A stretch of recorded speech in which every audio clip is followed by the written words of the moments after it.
Welcome everyone to Manifest 2022 in beautiful Las Vegas. So happy to be here. I'm Rick DeFiesta. I'm the EVP or Executive Vice President of Geek Plus Sales and Solutions over all of the Americas. I'm responsible for North, South, and Central America. Been with Geek Plus since 2019. I'm actually employee number 3 in the Geek Plus market. So we do have a booth. Please come by and see us. But today it's my pleasure to be the moderator for the topic of how can we define, or can micro-fulfillment be defined? And joining me today, to my left, is Zach Baim. He's the Vice President of Innovation and Technology with AHS. And to his left is Julian Surrett. He's the VP of Network Supply Chain for Adibotics. And to the far left is Derek Pridmore. He's the CEO and founder of Asaro, who happens to have a booth right next to us. So make sure you come by and see all of us in here. So I'll open it up, just starting with Zach, if you'd like to give some. But I guess I'll state that micro-fulfillment is becoming a pretty broad term. All of us have dealt with customers and clients that have gone anywhere from 5,000 square feet in the back of a store, all the way to replacing an abandoned big box that might be 500,000 square feet. Is that micro-fulfillment? So just kind of want to open that up, and again, to our panel, and of course, we'd like to have questions and make this as interactive as we possibly can. So micro-fulfillment for us is, it's really kind of all over the place. Rick kind of mentioned it. There's back-of-store opportunities. There's opportunities. We had approached by a customer that said, hey, we're looking at micro-fulfillment for the Midwest, and it's a 500,000 square foot building. So I believe the definition, it is very vast, to Rick's point. And it really it's defined by who's going to utilize the technology, the solution, who are you trying to reach, who are your customers, what type of avenues are you trying to reach your customers in. So really, there isn't a true, in my opinion, perfect definition of it. As an integrator, you have to be available to talk through it in any level. That could be something as simple as more of a manual process with conveyors and maybe a pick cart solution, all the way to a goods-to-person system. And a lot of the micro-fulfillment centers that we are working on with our customers that are more regionally based, we are starting with a goods-to-person as the anchor of the technology and the solution, and then working around it to generate what the customer is looking for.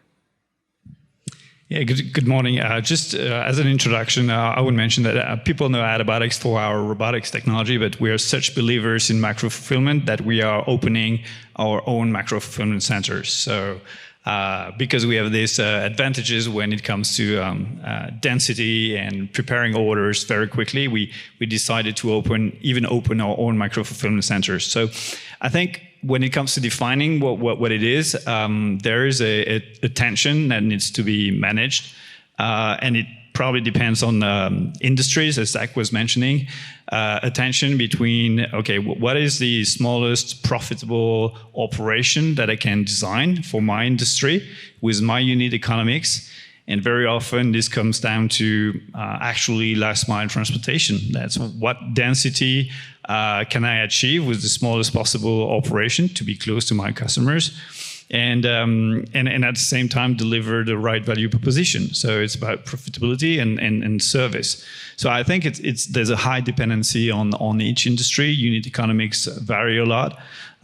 Very often, though, it comes down to I would say the density of delivery. When we compute the unit economics, you need to get close to your customers to reduce the cost of last mile delivery, but you need to fit 200 parcels, 100 or 200 parcels in a van in a 20-mile radius to be able to have the right unit economics.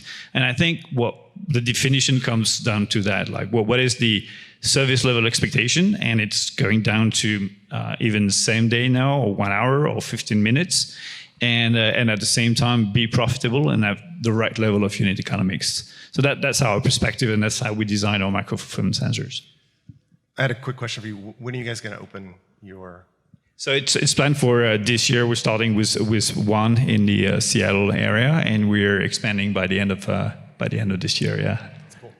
I mean, the one thing I would add is it's not just location and size, but flexibility and modularity. I think those are two characteristics that are important for defining micro-fulfillment.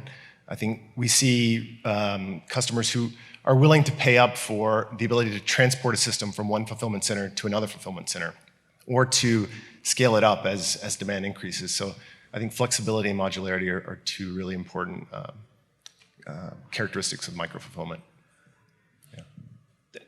Yeah, that's a great point. Actually, we couldn't emphasize that more. I think there was a talk before, a panel before about automation, and there's again this tension between flexibility and automation. By definition, doesn't help really for flexibility. It's an investment, right? But how do we bring the most flexible design, the most flexible technology to be able to still evolve with e-commerce? Now we have a great opportunity because e-commerce we're growing. Like there's more demand no matter what, so that's kind of solved this flexibility problem somehow. That's categorize things, but yeah, to your point, it's a very crucial point. Remain flexible, adaptable, and we're all doing everything we can in the robotics industry to make that as flexible as possible.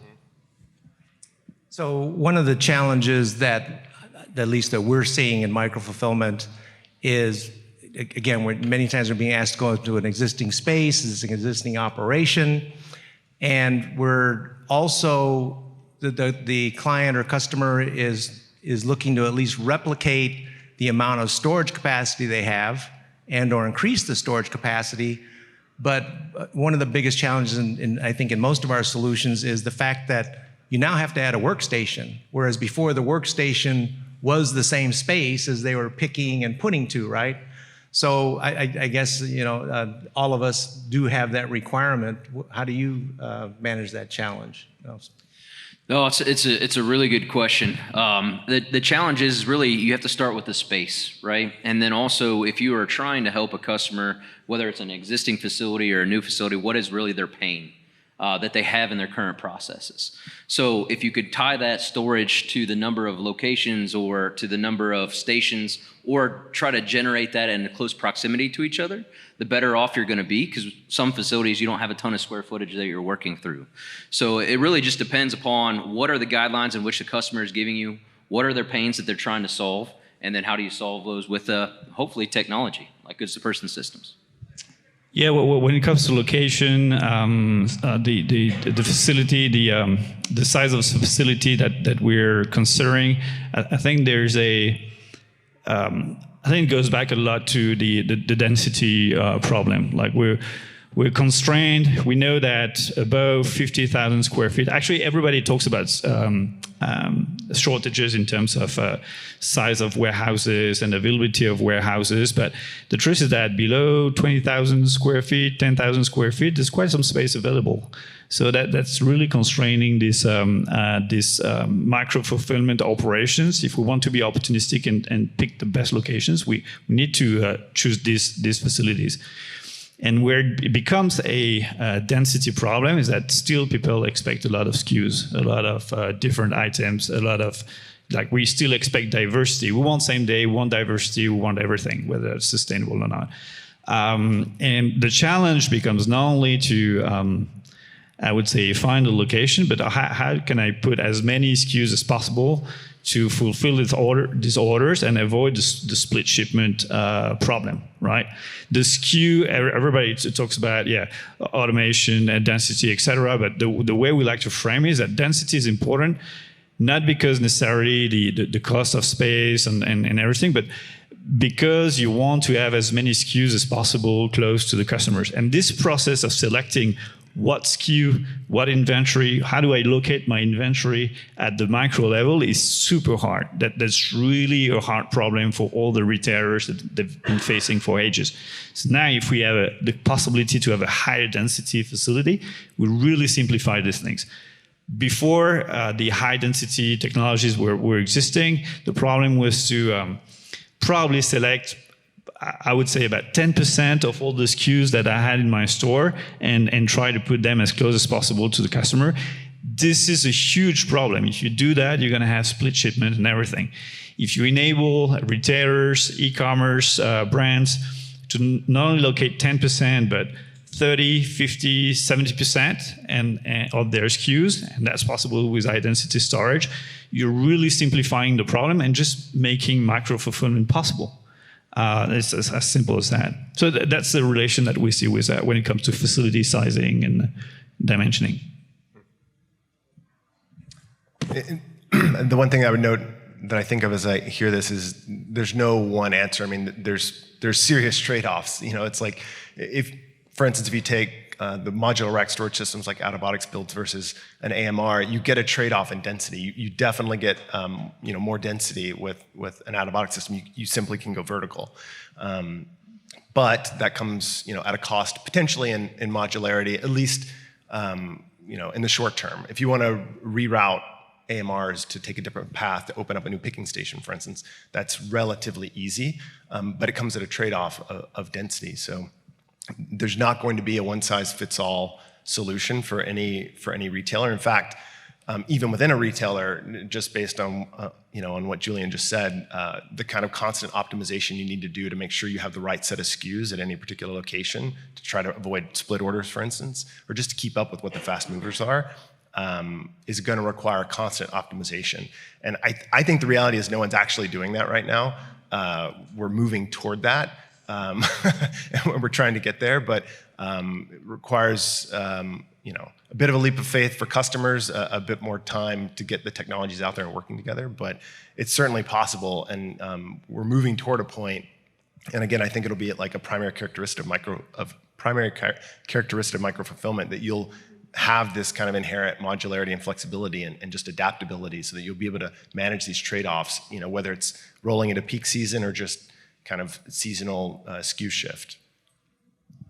Can I add a comment on that? I think that's opening the discussion to, I think, the link between robotics, automation, and AI. Because what we're touching on now, and there was an introduction this morning by E2 Open, and that's fascinating. We're touching on now, and how do I predict where my market is going? Right, and with automation, because I've got this real-time visibility of my inventory, I can now feed with much more data and real-time data my algorithms, and I can be so much better in terms of demand sensing, demand forecasting, and allocating inventory in the right spot. So that's really fascinating how, as roboticists coming from there, we enable a data play for the supply chain. So with that being said, I'm kind of hearing, I think the expectations also in micro-fulfillment is speed to order, right? That the customers are placing an order online, they're given an appointment time to come pick it up. In some cases, they're interested in how can I pick it up without even an interaction with a person. They're looking for solutions that can be automated, where I basically go to a kiosk, and it's delivered. And then you add in as you talked about, different SKUs in a micro-fulfillment, especially in a store. There's going to be items that can be put into the automation. They're the top 20, right? And then in the store, they'd have to retrieve the others. But then you add the complexity of, does it fit in a tote? Does it fit in a bag? And is it a different temperature, right? That has become the most forefront in a lot of the applications we see, because micro-fulfillment, I think there's no question, has really seemed to take off in the grocery delivery, type of operations, right? And they all have freezers and they have coolers. And then when the customer comes to pick it up, somehow we're able to consolidate or deliver that all at once to them. Is that something that you yourselves are seeing as a challenge as well? I've seen that all over the place, all different kinds of challenges. I think we've all hit all different pieces of how we're trying to solve it or how we're seeing it. But I think it ultimately boils down to, what does the customer want? The consumer's driving the demand, for sure, the order reactivity. But what is their pain, and what are they really trying to define with this micro-fulfillment strategy that they have? Are they trying to be scalable and flexible? Are they trying to plan for the next 2 years or what the next 10 years are? Are they trying to get closer to their customers so they could be an hour delivery? You were hitting some of those points, Julian. So it's not a one-size-fits-all for everything, and that's what we're ultimately saying. But I think it ultimately boils down with, what are you trying to solve? What is customer trying to do with their consumers, right? That they're trying to solve their challenges for, and then how do you design around that? And then what is the most important thing to them? And I think Derek said it well too as well, is what's important? Is it storage and density of storage, or order reactivity and throughput? because that may mean two different things on how you generate the solution for the customer. Yeah, it's definitely about trade-offs.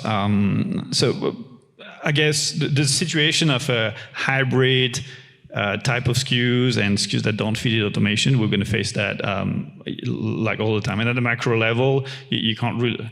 I guess everybody wants same day a pen or a lawnmower, and you won't fit the lawnmower in a bin. That's not going to happen. So you can't automate that part. But still, the trend is here that I think. And Amazon is pushing on that, Alibaba, JD.com, even before Amazon, the trend for same day and or next day, but I think same day is here no matter what. And I think that's going to be across the place. So we need to find solutions, and it's going to be a hybrid solution. So we're getting ready in our facilities to have not only things that fit in the bin, but have this system that allows to merge orders, order preparations. We have 80% that's fitting in the bin, but we're going to deal with the 20% that requires manual operations. That's for sure. And that's where automation has to be very smart. Like, how do I handle all these edge cases? How do I handle the diversity of SKUs? And somehow that's why we decided to build our own micro-fulfillment center, because we're facing so much questions from our customers saying, hey, automation is great. I've got this order profile. I'm not sure how it is evolving and all that. And we say, yeah, that's great. You're right. That's a challenge. But let us take it for you. Let us build this micro-fulfillment center. We're going to implement the most flexible process we can. Most importantly, we're going to go multi-tenant. I think when we are able to average out the situations, we're in a much better spot. Demand forecasting is very hard, but if we have a multi-tenant facility that combines the needs of about 50 or 100 customers, then you can start to see things evening out, and you've got one process that can fit a much bigger diversity of situations. Yeah, but then you're just a hop, skip, and a jump from being a 3PL, but maybe that's what you want to be. Yeah, I guess going back to the original question of the complexity of having different kinds of orders, whether it's cold storage or whatever coming together. Maybe there's three things that I think of, with respect to micro-fulfillment. One is that, as we talked about earlier, you really can't just look at any one part of the fulfillment center or piece of technology. You have to look upstream and downstream to understand what your impacts are. So, we can't put a robot in if we introduce two upstream, picking jobs. We need to actually work with the systems that are in place. I think a second piece is, again, taking a holistic view of the entire system and having systems that work together and play together well. And whether it's like Geek Plus AMRs working with Adabotic systems, or our robots working with Geek Plus and Adabotic systems, like those kinds of collaborations and interoperability are where the market's moving toward, to allow you to assemble these kinds of systems. And then the last piece is just gracefully failing over, for lack of a better word, to humans. So having your system understand where there are people, and that no system's perfect, and that you want to leverage people ultimately. So I think a lot of what micro-fulfillment is it's not getting rid of people. It's kind of a force multiplier, if you will. Like, you want to be able to use them most efficiently. And so if you go into any system and think you're going to automate 100% of it, you're going to fail. So you absolutely have to have in mind how you're going to use people most effectively when you design these systems for, especially for things when you're putting complex orders together. You have like sort of different cold storage or things like that coming together. So is there anyone in the room that's on I would say the customer side or client side that actually has a need for something back of store or micro-fulfillment? Just to show of hands. Okay, so the rest of you sell to this one person here? Get him! So the reason I asked that question is, and bring that up, is the integration that it takes in a offsite from a regular DC. It's a smaller facility, and then now you have to integrate with this person picking. I happen to do the grocery shopping in our house, and something that's frustrating to me is interacting with a person pushing around these huge carts. They're picking 6 orders, and you're going, you need micro-fulfillment. You really need to get this away so that my experience walking around this store is I'm not competing with this person running around that really doesn't care about you because they're not in the customer service. They're trying to do their job. I don't blame them. I don't fault them, but it doesn't add to my wanting to go to that particular retailer or that store because I know when I walk in the door, there's 20 carts in the front of the entrances I walk in. I don't know. I find that frustrating. So we know that there's absolutely a need just by seeing that a place for microfulfillment. The question is to a company that may have that dealing with that today, does it make sense to continue doing that in the existing operation, or should you consider having something close by that a customer can have a different experience? You go pick it up from there, but as far as my wanting or willing to go into that bricks and mortar, I want a different, casual, I'm away from the family, I have some free time, doing a little shopping. I guess, is that something that you've seen or heard from? No, it's about balance, and you try to get the data to support that, but unfortunately you can't really control customer behavior. An item could take off, and you try to forecast the right amount of on-hand inventory. Unfortunately, you can't do that, so I think that's where a micro-fulfillment is very critical. Mm-hmm. You just look at the Walmarts. You go in and you're competing with the pickers for the e-com. It's a very difficult task, so looking at the data on a regular basis, I just don't think there's a true balance in that. So you're always gonna be competing with those pickers. Mm-hmm. And I think it's strictly based on, you have to look at the entire landscape of your operation, put inter-fulfillment centers or dark warehouses. Those are the options that you should put in place to try to balance that out. Mm-hmm. Yeah, and that's one of the big things that I hope you were gonna hit on, and it's exactly right, because it's wrong. Every data set, every forecast that we do is going to be wrong. It ties into what Derek said about scalability and flexibility and the technology that you put in, and Julian was talking about. That's why they're doing their own 3PLs or their own facility, right? Because they want to control that. And that's one of the biggest challenges I see for every different market segment that we're looking at is exactly what you just talked about. I think you touched on two points. There's the omni-channel. I mean, we've been talking about omni-channel for quite some time. It's still a very vibrant challenge. And we see an opportunity for micro-fulfillment centers to not only serve e-commerce. Obviously, a micro-fulfillment center is more efficient than picking the odds. That's obvious. But people are like, man, that's still another investment, and that's going to be yet another inventory to manage and all that. I think there's a great opportunity to have a true omni-channel facility that can probably share with others, that can serve e-commerce orders, but also serve to replenish your stores. And I think if it comes from the same facility, and that's where we're doing 100% that, it really simplifies the equation. Then the other part that's very interesting is how micro is related to my ability to forecast. And that's where the data comes into play. That's why we're partnering with NVIDIA and Microsoft on that. Just analyzing the impact of influencer marketing, that's a huge endeavor. If smaller businesses could have access to that technology, that'd be awesome. And the ability to forecast sense demand would be so much higher.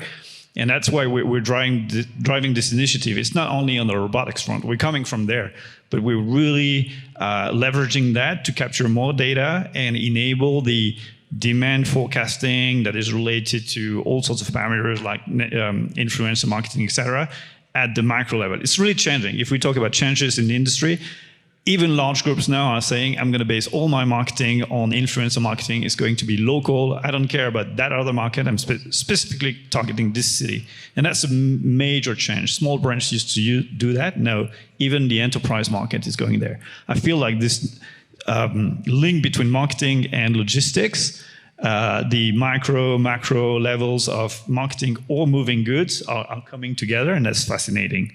That's what we're building for.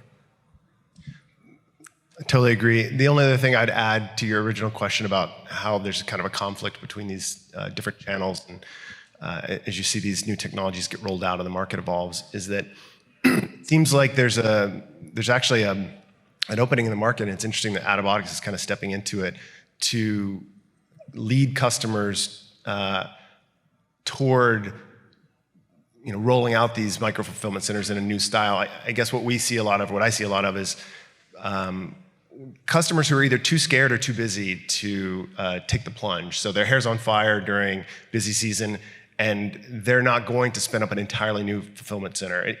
Or as consolidation happens, like you look at Amazon buying Whole Foods, they're just going to use the resources they have. They're not going to take the time and the risk, quite frankly, to spin up a whole new type of fulfillment and test that. But if you can get the modularity, the flexibility, and honestly the price point lower, to the point where you could test out, like a 20,000-foot fulfillment center and let them try and see, then you might see a shift where all of a sudden they're willing to take the plunge and deploy a bunch of these things. I think it hasn't quite been there yet, but it's very, very close.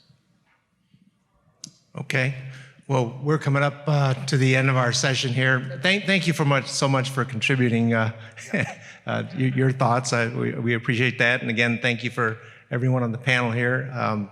If any of you have any questions or would like to chat with us, I think we're all here. We're in Vegas, so it's a show. And again, pictures and autographs, yes, available in the conference. So with that, if there's not any questions or comments, I guess we'll close it here.